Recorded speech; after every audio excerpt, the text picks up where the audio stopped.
చట్టబద్ధం లేని లంబాడీలను ఎస్టీ జాబితా నుంచి తొలగించాలని మహబూబాబాద్ జిల్లా ఆదివాసీ నాయకపోడు సేవ సంఘం ప్రధాన కార్యదర్శి దబ్బా సీను డిమాండ్ చేశారు. బూరుగుపాడు గ్రామం నుంచి భద్రాచలంలో జరుగుతున్న లంబాడీల వ్యతిరేక భారీ బహిరంగ సభకు పోడు నాయకులు బయలుదేరారు. లంబాడీలు ఇతర రాష్ట్రాల నుంచి తెలంగాణకు వలస వచ్చి దొడ్డిదారిలో ఎస్టీ జాబితాలో చేరారని ఆరోపించారు. గత 40 ఏళ్లుగా లంబాడీలు ఆదివాసీల రిజర్వేషన్లు పొందుతూ ఉద్యోగ, ఉపాధి, వైద్య, విద్య రంగాల్లో ఆదివాసీల అవకాశాలు కొలగొడుతున్నారంటూ ఆయన మండిపడ్డారు.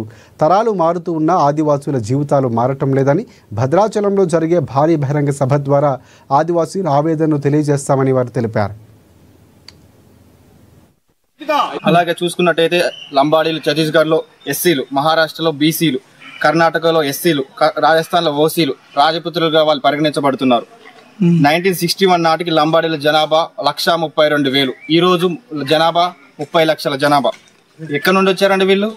మహారాష్ట్ర నుండి, రాజస్థాన్ నుండి, ఛత్తీస్గఢ్ నుండి, కర్ణాటక నుండి, ట్రైన్ వలస ప్రాంతాల నుండి, ఆదిలాబాద్ యొక్క ప్రాంతం నుండి, ట్రైన్ యొక్క పరిసర ప్రాంతాలు వీరి యొక్క ప్లేన్ ఏరియా కనబడుతుంది. రిజర్వేషన్ ప్రకారంగాను వీళ్ళ యొక్క జనాభా ప్రకారంగానే ఆదిలాబాద్, కరీంనగర్, వరంగల్, కొత్తగూడెం, డోర్నకల్, మహబూబాద్ ఏరియా పరిసర ప్రాంతాలు ప్లేన్ ఏరియాని ఆసరా చేసుకుని వీరు ఉంటున్నారు. అలాగే గోండును చూసుకున్నట్లయితే గోండు భారతదేశంలోని 29 రాష్ట్రాలు ఎక్కడున్నా కానీ గోండు ఎస్టీ జాబితాలోనే ఉన్నారు. నాయకపోడు కూడా అలాగనే ఉన్నారు. కోయ కూడా అలాగనే ఉన్నారు. మీరు వీళ్ళెందుకంటే వేరే రాష్ట్రాల్లో, వేరే ప్రాంతాలలో వేరే యొక్క రిజర్వేషన్ కొల్లగొడుతున్నారు.